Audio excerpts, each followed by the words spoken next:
Question number 35 में हमें A B C 3 बिंदु दिए गए हैं। त्रिभुज ए बी सी के लिए बताना है कैसा होगा, समबाहु होगा, समकोणीय होगा, समद्विबाहु होगा या समद्विबाहु समकोणीय होगा।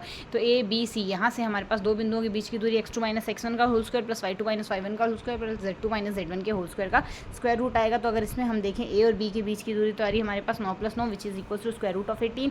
बी सी की वैल्यू आ रही है 54 और ए सी की वैल्यू आई 36। तीनों भुजाएं बराबर नहीं है तो समबाहु त्रिभुज तो होगा नहीं। अब अगर यहाँ से देखें दो भुजाओं का योग, तीसरी दो भुजाओं के योग का वर्ग, भुजाओं के वर्ग का योग तीसरी भुजा के बराबर आ रहा है, मतलब 18 स्क्वायर प्लस 36 रूट 36 का स्क्वायर बराबर 54 रूट 54 का स्क्वायर आ रहा है। तो यहाँ से ये हमारे पास कैसा त्रिभुज हो गया, ये हमारे पास हो गया यहाँ से समकोण त्रिभुज।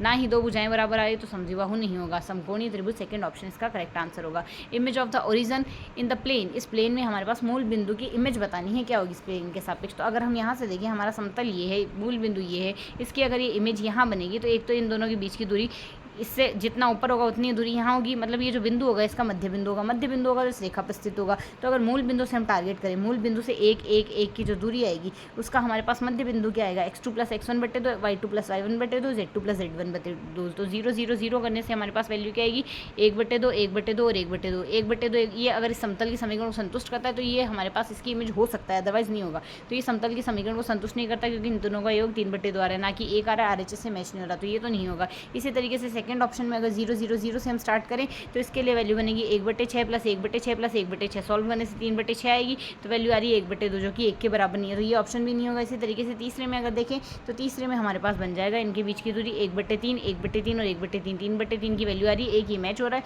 तो यहाँ से ये इसका हमारे पास एक इसकी इमेज होगी। थर्ड ऑप्शन इसके लिए करेक्ट आंसर हो गया है। नेक्स्ट क्वेश्चन कहता है limit x tending to 0 1 + 5x की होल स्क्वायर अप 5x का स्क्वायर अपॉन 1 + 3x का स्क्वायर की होल पावर 1/x² की हमें बतानी है इसकी लिमिट कैसी आएगी। तो इसकी लिमिट अगर हम यहाँ से देखें, इसकी लिमिट के केस में हमारे पास इसमें हम एक जोड़ देते हैं एक घटा देते हैं, क्योंकि हमारे पास फॉर्मूला है 1 + fx की होल पावर gx अगर आता है तो इसकी वैल्यू आती है exponential limit x tending to a पर हम देख रहे हैं ये हमारे पास 1 की घात अगर अनंत बनता है तो इसके केस में fx × gx आ जाएगा e की पावर में। तो यहाँ से अगर कंपेयर करें, पहले तो हमने इसको सरल कर लिया, सरल करके इसको हम ये लिख सकते हैं। तो यहाँ से fx की वैल्यू ये आ गई, gx की वैल्यू ये आ गई, x² से x² कैंसिल आउट हो जाएगा, लिमिट अप्लाई कर देते हैं, 0 रखेंगे तो 2/1 + 0 आएगा which is equal to 2 exponential square. E square हमारे पास कैसी राशि है, ई हमारे पास एक अपरिमेय संख्या है, अपरिमेय संख्या या इरेशनल नंबर, सेकंड ऑप्शन इसके लिए करेक्ट आंसर होगा।